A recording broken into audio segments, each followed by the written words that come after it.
Good morning. Look at that, huh? New location again. Lots of those going on right now. Real standard walk-in cooler, walk-in freezer. Only one exhaust hood, which isn't seated properly on its base. A nice big carrier unit. Haven't looked. Looks like maybe a 12 ton or a 14 from 2017. And then we've got this unit, also 2017. But a couple things I'm weirded out by already just looking at it. One, it's freezing this morning. Why is that fan running? There's no P-trap on the unit. And the compression's not running. So you've got the condenser fan running, but no compressor. And then we have two cake freezers, display freezers. So, no P-trap. So, okay. Yowza. What in the world? They cut. Well, I mean, if you don't have the right filter, I suppose just use what you got. I'm sure those are 16, supposed to be 16 by 16s. 20 by 20s. Oh, that is a 20 by 20. What is this? So they needed to be, I'll have to measure it.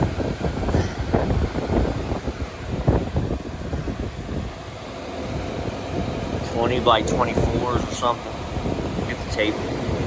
That's atrocious. All right, I was downstairs. I set the thermostat cool. It was 71. I set it for 66 for what I believe to be the dining room unit. So this guy should be running, and it's not. I was here last week and it was really hot in the dining room, so I didn't think it was working. But this is the first time we're actually opening it. All right, we're running backup meter at the moment. I got tired of my other clamp not working. So R to C, we have 26 volts. I don't know if you can see that. There it is. So Y to C, we have 26 volts. So the system says it should be cooling. Maybe I can stick this in here in the shade, it'd be better. So now let's take a look. So Y1 is the bottom circuit. You have low pressure cutout, high pressure cutout. Let's measure across the low pressure. I have 24 volts, so that's actually my problem. And let me show you what I mean. If we go from common to here, that's where the 24 volts starts. I got 24 volts into the low pressure switch. Let's move to the other one. And I got nothing coming out. We're off on low pressure. So either we have a bad low pressure switch, or we're legitimately out of gas. Let's hope for a bad pressure switch, huh? All right, I'm not sure. We haven't run recon, so let's just learn this together. Which one of those contactors is first stage and which one is second stage? Compressor 1. Black, yellow, blue versus red, orange, brown. So, black, yellow, blue, red, orange, brown. Now we know this is first stage. I'm gonna stop being intelligent and I'm just gonna cheat. I'm gonna manually bump this contactor. See which one starts. That's first stage.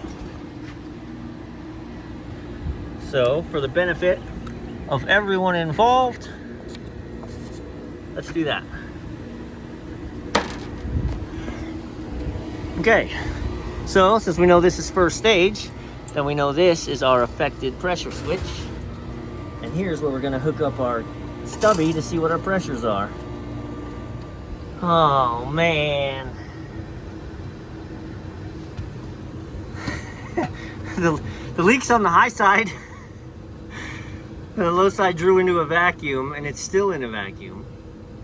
And the high side's dead flat. So you're off because you're off. I don't see visually where they blew out. Gosh, I bet this thing's 20 pounds of gas. Let's see. Yeah. 17 pounds. So they're about 17 pounds at 410. Yeah. 17 pounds at 410 somewhere. We should see evidence of that. And she's so flat, I'm not even gonna get hits on the leak detector. So I'm gonna have to pump some nitrogen in it.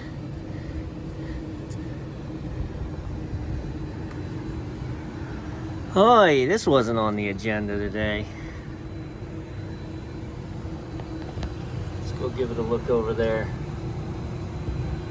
It's like maybe. Okay, I want to leave this running so that the blower motor keeps in the dining room. But I need to make sure first stage doesn't try to come on, because when I put nitrogen in it, the pressure is going to kick, it's going to come on. So I'm going to unhook the low pressure for first stage so that I can put some pressure on the system, see what we got. All right. So I put 300 and it dropped down. I hear it, but I haven't physically seen it yet. It's somewhere in here. It's not uncommon for these little cap tubes to rub out.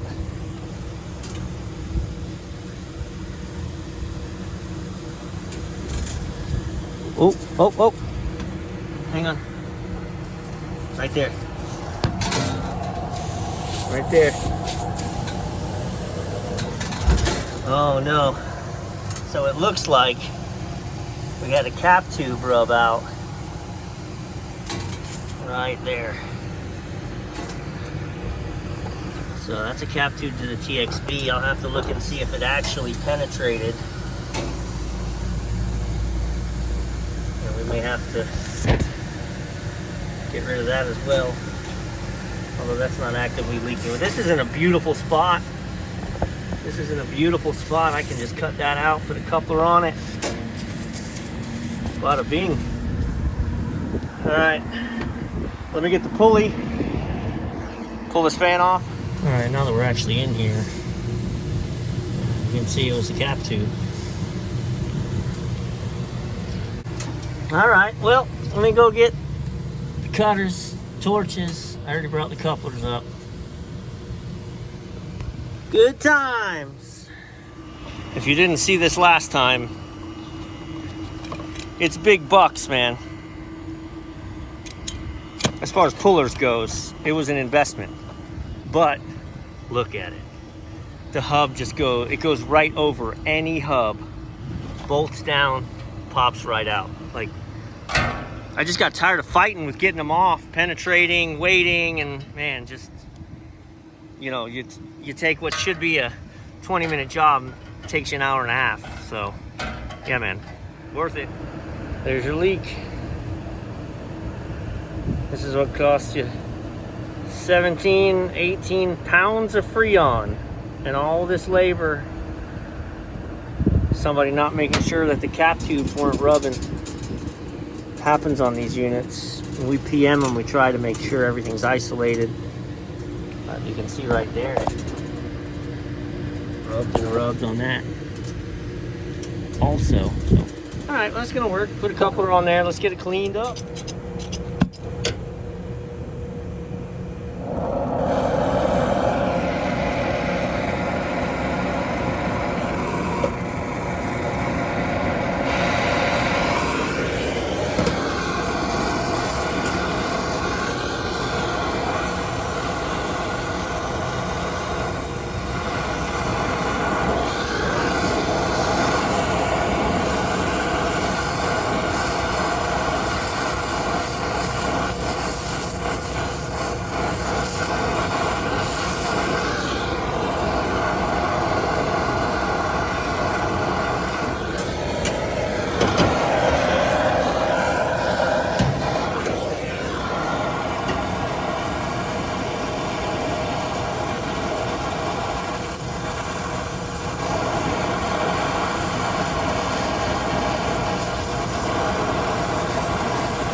real windy out right now. It's not doing me any favors.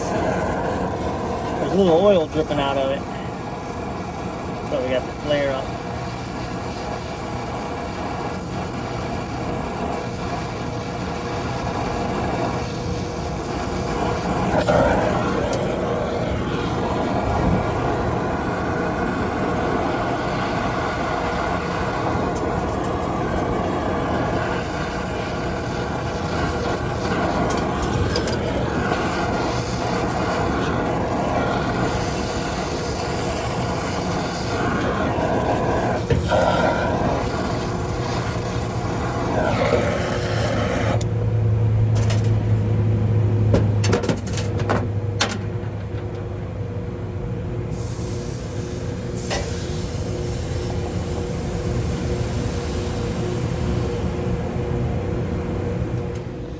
Well,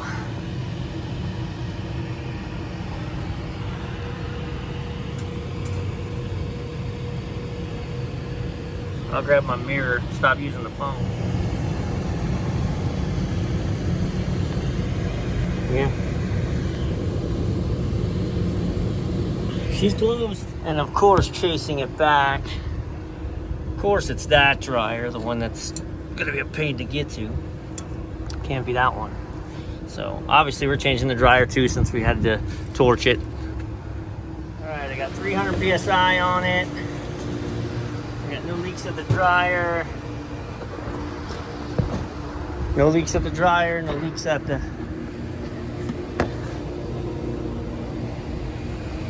So, we're gonna let the nitrogen out of this thing.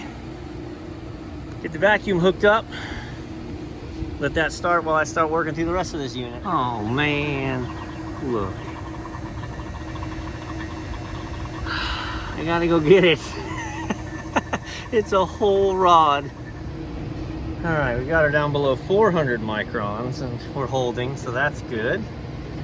I got the 410 here. We've got everything set. We crack that.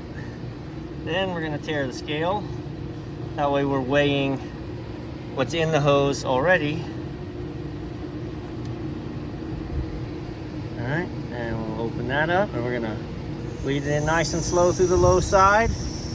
On our way to 17 point, I'll have to look at the label. I think it was 17.6 or something, but 17 pounds.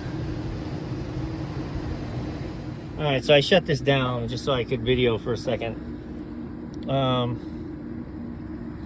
It only got to like 14 and then I just had to hold in the contactor and it drew it right in. So, 17.6 pounds is not 17 pounds 6 ounces, by the way, because 17.5 would be 17.8. So I've got 17.9 in there right now. I've reconnected the pressure control. Hey, looky there. Pressures are going to be weird because I have this opened up, but happy girl, cooling again. These don't have any stoppers in them, so I don't like that, so I'm going to change those. But I'm going to put this cover on, watch pressures for a little bit. Like that.